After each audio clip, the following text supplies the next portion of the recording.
before my mom sealed the doors.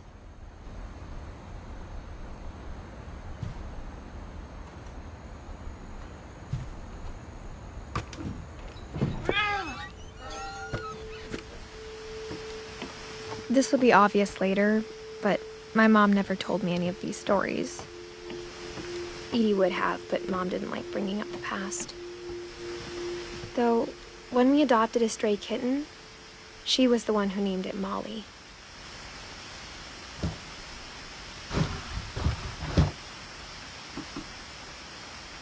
I spent a lot of time in Great-Grandma Edie's room.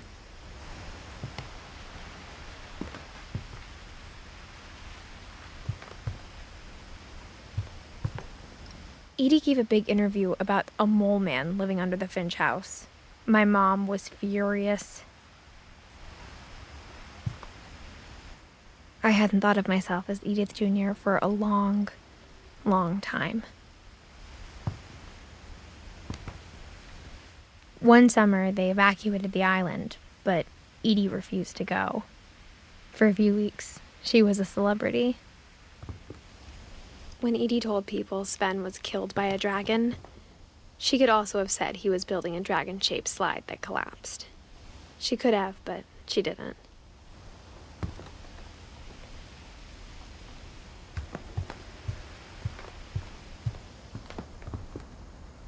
Her room was like a museum.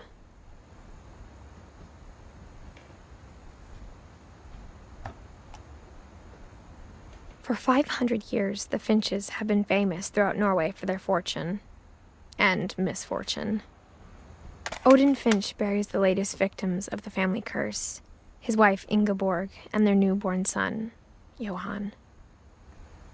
On January 7th, 1937, he set sail with his family and his house, hoping to leave the curse behind. But 40-foot waves off the coast of Washington send the house and Odin to the bottom of the sea. Odin's daughter Edie, with husband Sven and baby Molly, step ashore on their new home, Orcas Island. Odin Finch is the first to be buried in the new family cemetery. His daughter Edie is already dreaming of a new Finch house.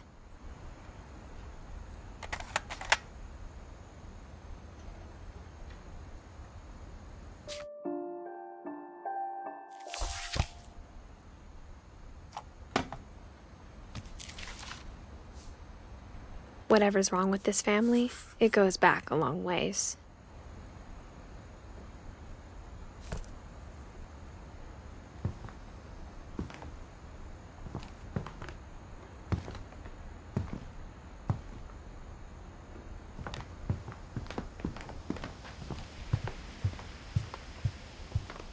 Even in her 90s, sometimes Edie seemed a lot younger than my mother.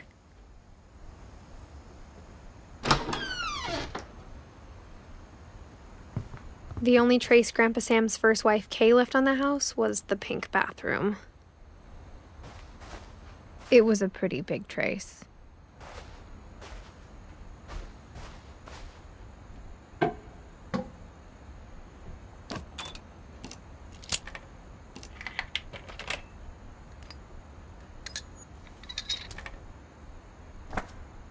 There's a secret in this bathroom. It's in the last place you would look. It isn't in the cupboard.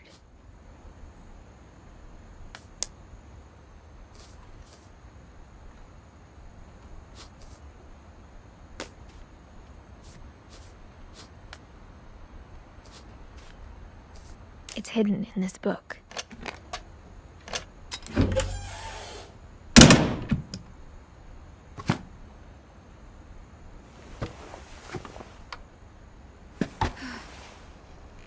Sven gave Sam an old camera he'd refurbished.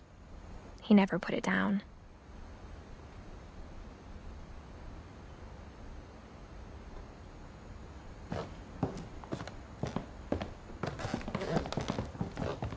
From the paintings on the wall, it was clear my brother Milton had been here before me.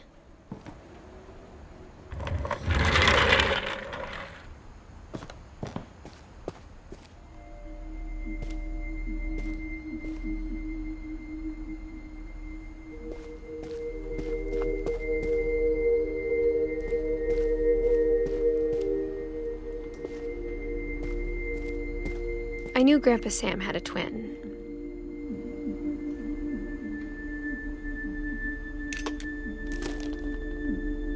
And that he never talked about him. I guess my grandpa didn't like history any more than my mom did.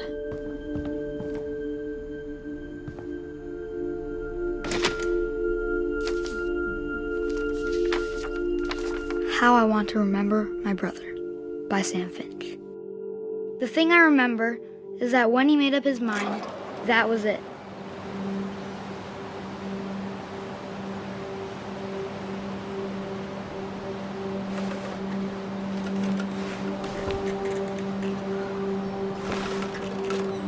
My brother said he'd die before he ate another mushroom, and he did. At Barbara's funeral, we swore we'd never be afraid again, and he wasn't. I think Calvin always wanted to fly. Sam! Calvin! Dinner's ready! Coming! But that day, he finally made up his mind to do it. I told him going around was impossible. Maybe if I hadn't said that. Calvin, I'm not gonna tell you again. Maybe if the wind hadn't picked up. Then maybe he'd still be here. But I doubt it. I think he'd already made up his mind. That's what I want to remember about my brother.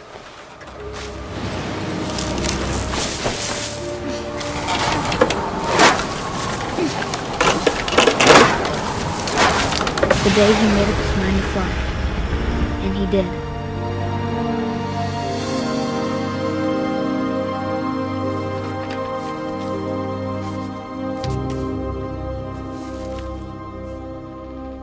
Calvin's story felt strangely familiar. When I was younger, I remember trying to do the exact same thing.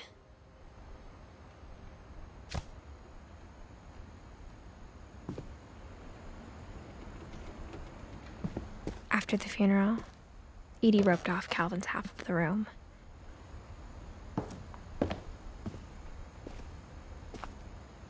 Mom said Grandpa Sam enlisted at 18 and never set foot in the room again.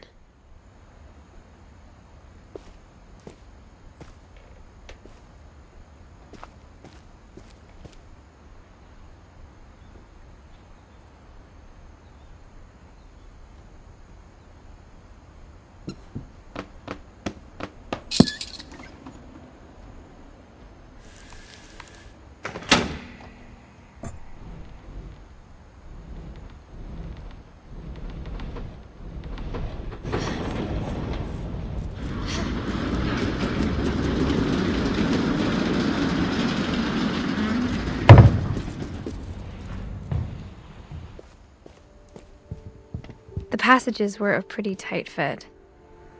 They'd obviously been built for smaller hands and bellies.